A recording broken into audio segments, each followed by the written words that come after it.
Good evening and thank you for watching KTN News. My name is Dennis Aseto. This is Planet Action and today we talk about climate change and solutions to it. Climate change is happening now and it's the most serious threat to life on our planet. Fortunately, there are plenty of solutions to climate change and they are well in. 2015, world leaders signed a major treaty called the Paris Agreement to put these solutions into practice.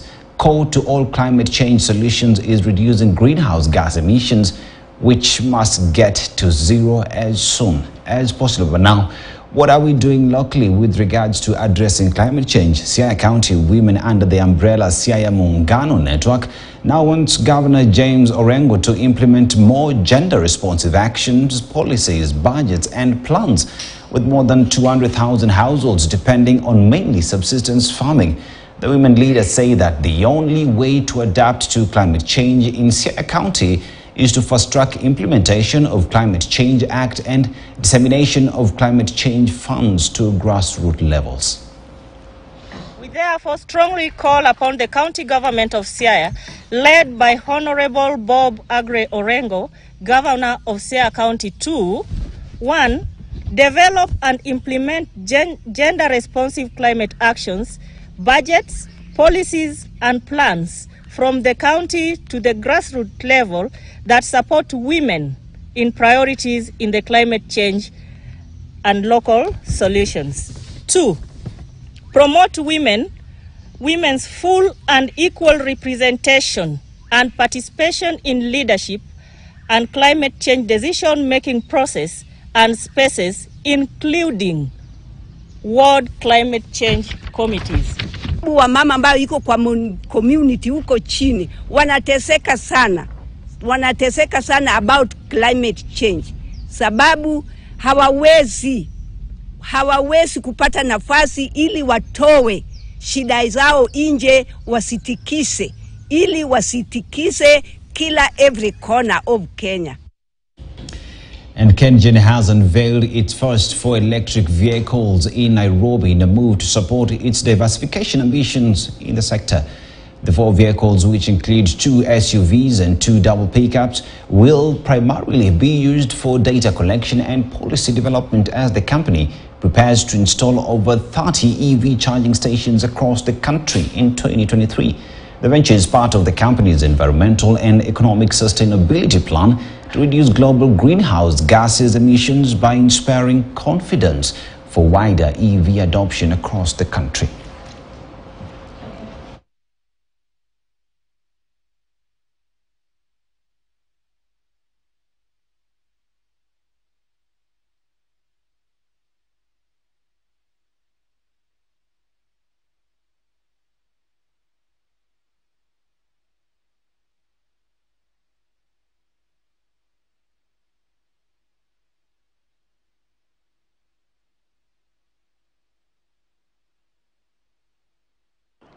This is a journey which we started a while back, and we know it will revolutionize the transport sector in Kenya as the country embraces the shift to EV.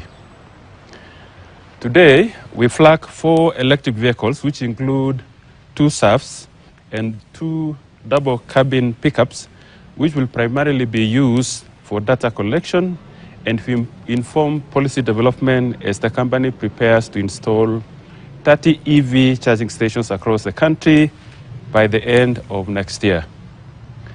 With this launch, we have set in motion an elaborate plan to lead Kenya's transition from gasoline-powered vehicles to electric vehicles as another way of combating climate change while solving transportation challenges. And everyone is trying to find a solution to climate change. But now it's easy to feel overwhelmed and to feel that climate change is too big to solve. But we already have the answers. Now it's a question of making them happen. To work, all of these solutions need strong international cooperation between governments and businesses, including the most polluting sectors. Individuals can also play a part by making better choices about where they get their energy, how they travel, and what food they eat. But the best way for anyone to help stop climate change is to take collective action. But what do we mean really? Dr. Innocent Ngare joins me as we discuss what solutions we have in solving challenges brought about by climate change. Dr. Innocent Ngare, environment enthusiast, lecturer, all these. What are some of the solutions we have when it comes to addressing climate change, especially from a local level? Thank you, Dennis, for the question. And actually, climate solutions exist. And from the local level, first of all, what we've been lacking is the communication. For instance, when you look at Kenya, Kenya is an agricultural country. And what we need to do is to localize the climate smart approaches at the local level, whereby our areas that produce agriculture and areas that are very productive, that are climate sensitive, we need to have this kind of technologies or mindsets whereby the farmers are supposed to be sensitized. And also we need to localize our policies. If you look at the Climate Act of 2016, one of the ultimatum is that we need to devolve it to counties, and the counties, it's going to the local level actually, and so that those policies need also to be felt at the local level. And another solution is whereby we also need to have research. The research itself, we have lens the research centric at a higher level, because at the end of the day, if we communicate science at the higher level and we are not giving down that trickle down science to local level, then we are not doing what we are supposed to do. So I think those are some of the solutions, and if they are well embedded within our societies, we will go further. Let's take an example. For instance, planting trees is touted to be one of the biggest ways of solving the issues brought about by climate change. But even as the president talks about involving the youth in planting trees, is this just a job for the youth, or do the youth really understand the importance of planting trees? First, let me make it clear here that planting trees is part of our responding to climate action, where we talk about carbon sink and sequestration. But that is not only solution. When you're responding to climate action, we need to transition to have the trees within our landscapes that are climate resilient, and also we can have the socio-economic effect from it. For instance, I'm looking forward to see if the youth are taking part in terms of tree planting. Also, we need to bring on board the trees, for instance, fruit trees that are very critical. From that, we are acting against climate change, and also it is elevating from the economic perspective. And also, planting trees is very critical for the youth because if you look at the forest cover in this country, at the moment, we have not hit the target threshold of 15% by 2030. And also, if you look at globally, the forest cover we want to do is that to have at least 30% by 2050. And if you look at what happened with the COP right now, even the UN Secretary Guterres actually gave an ultimatum of over 300 billion shillings, whereby we're looking at the countries whereby are hosts of tropical forests, most of the rainforests. If you look at Africa, for instance, we're talking about the DRC. If you go to Asia, we're talking about Indonesia, and also we're talking about the Amazon. If we are able to triple the digits through that, so that's why we're having what we call the leaders of climate, even though others put it in quotes, the forest OPEC. If we are able to increase the forest cover, then what it means is that we're able to screen off or to sink the emissions that we have today. Now, that is just one of the aspects and one of the solutions that we have when it comes to addressing forest climate change, and having that sorted out. But now we have other solutions, say the story that we've just run, that one on electric vehicles. Now, access to electric vehicles right now here in Africa seems to be a pipe dream, simply because we don't have the charging systems, we don't have mechanics who are well versed in dealing with such. So even as we talk about finding solutions toward these problems, what should the government be doing from its level and speaking to these companies to get subsidies? That is great, actually. And what you realize is that for us to respond to climate action, the major sectors we need to look into, one is our energy, two is transport, agriculture. So definitely the carbon footprint that comes from the automobile is very high. And what the government needs to do first is, if we are transitioning from the fossil and we want to embrace the electric cars, first of all is we need to actually the tax imports for electric cars. If we are able to reduce the taxation for those importation, definitely most Kenyans are more willing to transition to have those electric cars. And also another thing is we need to have local manufacturers that assemble those vehicles so that it is easy access for that. And again, we need to walk the talk, whereby people are supposed to be educated why they need transition from fossil vehicles to actually to our electric cars. And another thing that is very important is we need to come up with a very good policy that is governs that, because at the end of the day, we need to control the kind of technology that comes in.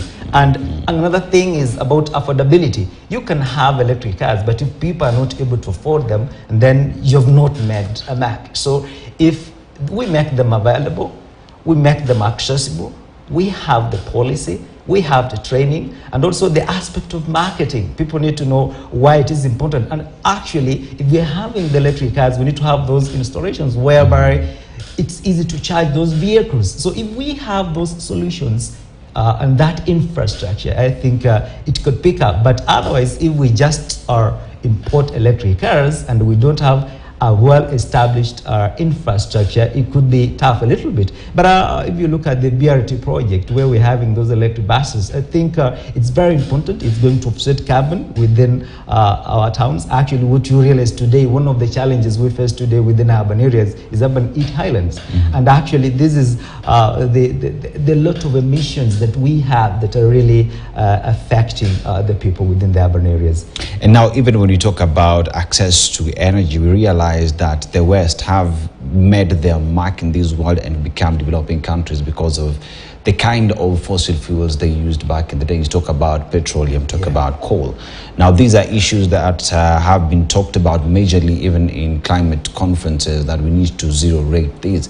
Africa has these deposits. We want to get to a level of developed countries. We are told not to use these fossil fuels. But what is the alternative for Africans? And on that high-stake level discussions that happen between countries and heads of governments, what's in it for Africa? We have our solar, we have our wind, but how do we get these to our grid is the big question. When you look at Africa as a whole, actually, we have resources, and commonly they call it resource scarce. Whereby these resources are not well used or utilized. If you talk about, if we want to transition what we call the just energy transition, what it means is that actually we have a lot of potential. For instance, intermittencies, we're talking about wind energy, and also we're talking about solar energy. And also we have the offshore energy, whereby if we are able to install infrastructure and we are able to actually support those initiatives, it will really be a plus for our country and the rest of Africa. But however, if you look at, for instance, the East African Energy Power Pool, what we realize is that, yes, we tend to inject a lot of energy to those pools, but at the end of the day, energy is still, electricity is still expensive. And also we have also the aspect of biomass. You realize that most people in the local areas, they use charcoal and many other things. But again, if you realize that we have very clean energy we can get from biomass, we can get from pellets. Actually, we have people who've done that study. Even you have seen what, like the likes of Jiko Okoa in the market. So if we have such a kind of initiatives, we have resilient energy conservatives. And also another thing is that people are sensitized. What Africa lacks almost so in Kenya is the climate information and knowledge in terms of energy. Like, what do we need to adopt? Actually, Kenyans are smart people. If they are given options, they will adopt to those options. But we give them options and create access. But now there is access to that. Then we have our oceans that are being polluted every other day because we have offshore companies that are drilling oil in there, and we have poor disposal of plastics going into our oceans. And we know the bigger aspect of carbon emissions that are just oceans and water bodies help us in cleaning our environment. Now, how do we have these conversations in the sense that we first of all ensure that drilling of oil is stopped, disposal of plastics is controlled, and that we just take care of our ecosystems that is helping us live better in a more quality way in this place we call home? There is the aspect that when we're talking about environmental security, where we look from the centric of ecological scarcities. At the moment, we're the Anthropocene, whereby there is demand for resources, and that one compromises our environment. And also there is an aspect that is coming up, and you have just touched it, what we call the capitalism. Capitalism is whereby we're having land use changes for development, and also we're having foreigners who are coming in countries, more so in Africa, whereby they are doing our industrialization processes, they are using our resources. What we need to do is that as much as we want to have solutions, we also need to control that. And when you talk about oil, the thing is that ever since the initiation of the Kyoto Protocol, there has been the issue of transitioning to efficient energy and also lessing of pollution. If you look in Kenya, actually, in the West, now they're transitioning to clean energy, but yet there is demand for fossil fuels. What we need to do is that when we have these alternatives, and also we're able to invest, if we don't invest on alternatives, we cannot transition. And the challenge, if you look at the Conference of Parties, it looks into, for instance, monitoring, reviewing, and implementation of the UNFCCC, that's the United Nations framework on climate change. And we are trying to learn how different projects, how different countries are determined. If you look at one of the things that came out of COP27, of which is a milestone for developing countries, actually is that there was what you call a collaboration action, whereby the countries had major 5 areas to look into. That is hydrogen, that is agriculture, that is transport. If countries as a pool look towards that, for instance, if you look at even during the COP, people were mentioning about hydrogen, and I know, I'm made aware that within our Ministry of Energy, the aspect of hydrogen is coming on board. And if we're able to harness hydrogen, actually it's very expensive, but it's very lucrative. That one could also be a very good alternative. And if we move to agriculture, actually climate change has really piled pressure within our food systems. But we have options and we have solutions. If we harness climate smart agriculture, then it could be very, very important. And when you look in terms of our urbanization also, we need to come up with green spaces. Green spaces actually are very critical within our environment. And yes, folks, it is our collective responsibility making sure that we do what it takes. We do what we must in order to take care of our environment, because if we don't do that, there's nothing we are leaving for the generations to come. Therefore, it is you and I to take the responsibility to take care of the place we call home.